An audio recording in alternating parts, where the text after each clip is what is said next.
The new Spring Parade Stamp TV kit contains 4 adorable stamp sets, and one of my favorite images from the Sweet Friend stamp set is the branch image. Although you can stamp the leaves that come with the set for a traditional-looking tree branch, you can also turn your leaves into hearts by using the solid little heart image. Let me show you the tools and products you need to do this card project. First, you're going to need some stamps, and I've chosen the branch image and the little heart image, along with the little bird image and one of the greetings from one of the other stamp sets in the Spring Parade Stamp TV kit. Then, you're going to need some Copic markers, and the ones that I have here are 3 different turquoise markers. One is BG15, which is aqua. One is BG34, which is horizon green, and one is BG10, which is cool shadow. I also have a couple ink pads. I have the Gina Designs Red Hot ink, along with the Memento Tuxedo Black and the Memento Rich Cocoa. I have a few pieces of cardstock here. I have a turquoise sea card base, a piece of black onyx, and one of our patterns from the Spring Pattern Paper collection. Then I have another little strip of pattern paper here from the same collection and a strip of black onyx, and then some white cardstock and a black panel to layer it. I also have some 1/4-inch pop dots to raise my focal image off of the card base. And then I have one of our paper piercing templates, the square, along with the Tim Holtz craft pick and a little piece of mouse pad that I like to use for underneath, so when I'm poking the holes, that craft pick can sink down into that piece of mouse pad. I have some of the brads also that come inside the new Spring Parade Stamp TV kit. So let me just grab that little bird image out of my kit here. Here is my little storage, my little binder sheet.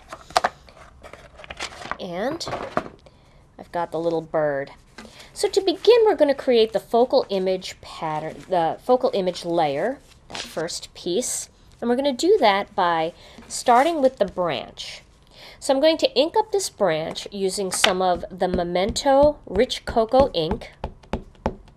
And I want this branch to come off of the paper. I don't want it to be right in the center of the cardstock. I want it to be shooting in from the outside. So I'm going to stamp a little bit off of that piece of cardstock.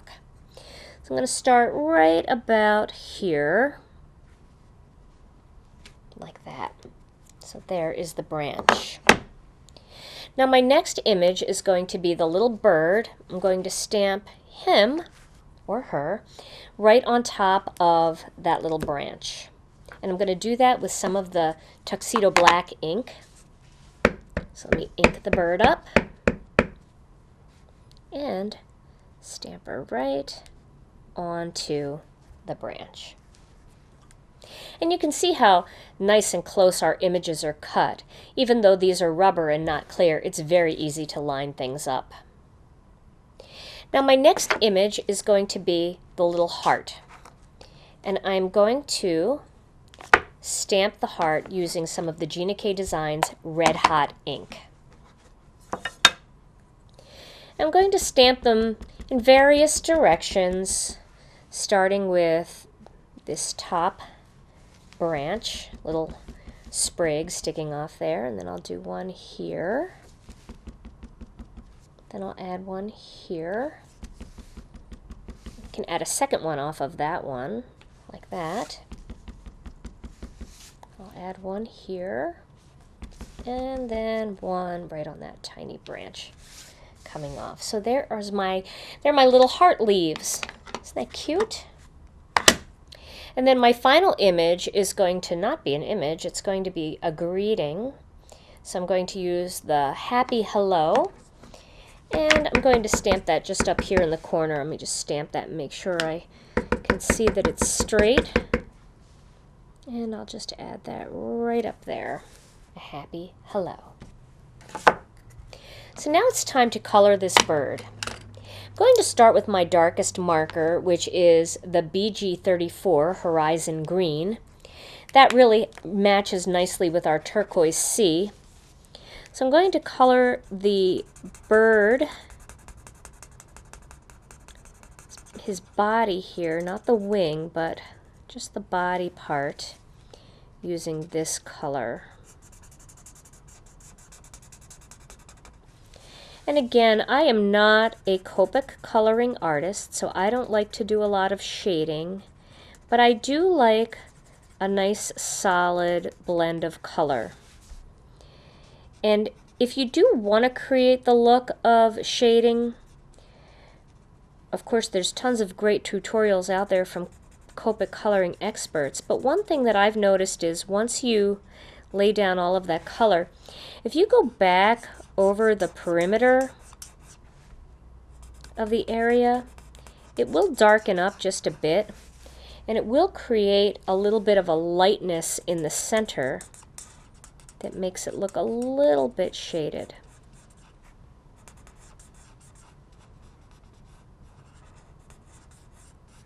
You can see what I mean there. So it does look a little bit shaded even though I've only used one marker.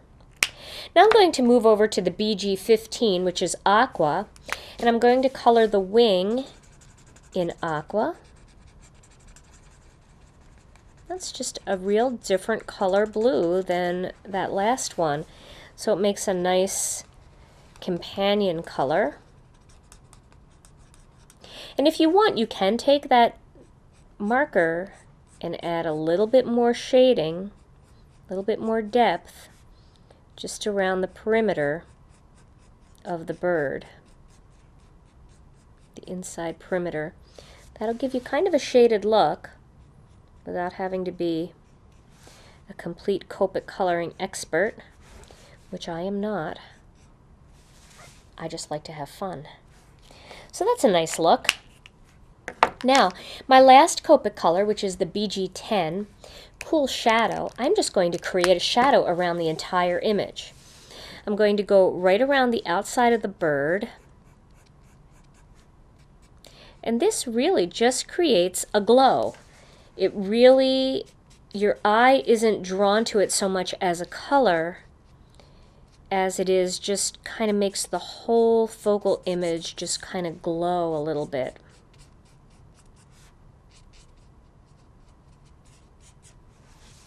You can see that. It's very subtle. And you can also run it right along the perimeter of the tree as well.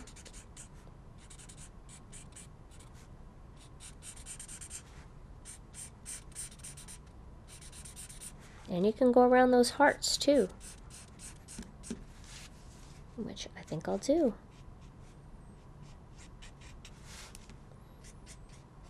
And that just makes your whole tree glow too. Kind of fun. And you'll notice I am touching the Gina K Designs ink a little bit, and I'm not seeing any smearing. So our ink does work fairly well with Copics once it's dry. So there, now I've created a little bit of glow around the perimeter of that tree and the bird. You can see that a little bit in there.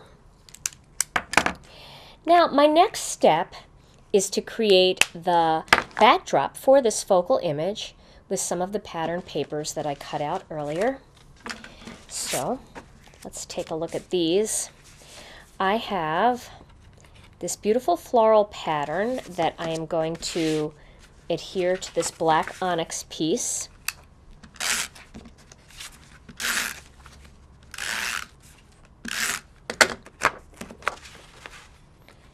And layer those together.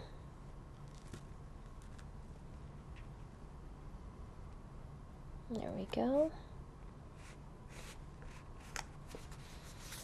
And then I'm going to adhere the strip to the black onyx strip.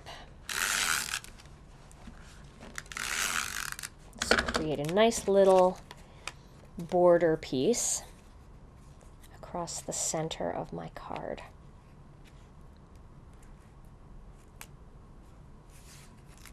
Let me lift that up again and place that just a little bit better.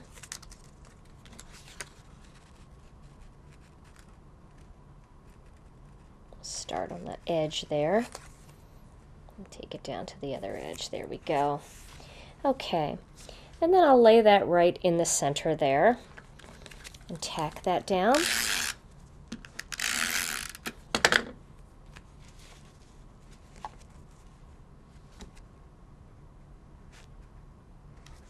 All right. Now before I adhere this entire panel onto my card base, I want to add a couple of brads in there.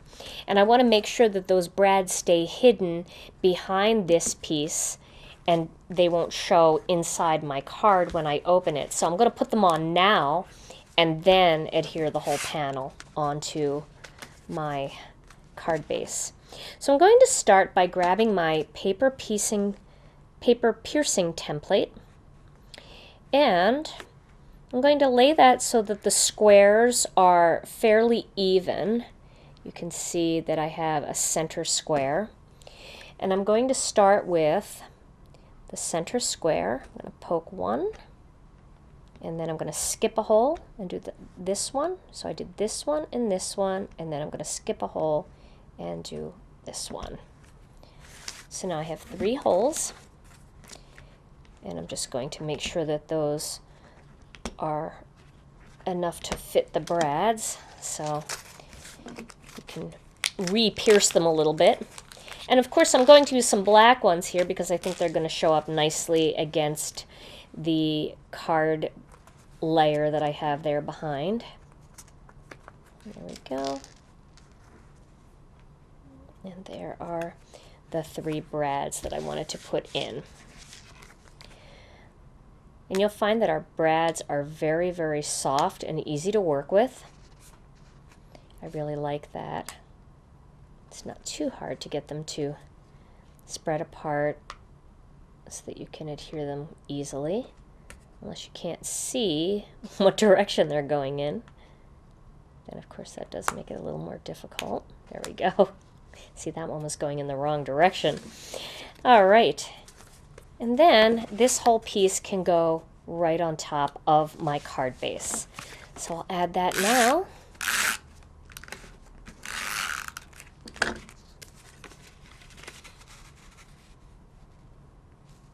And that is my card base ready for my focal image.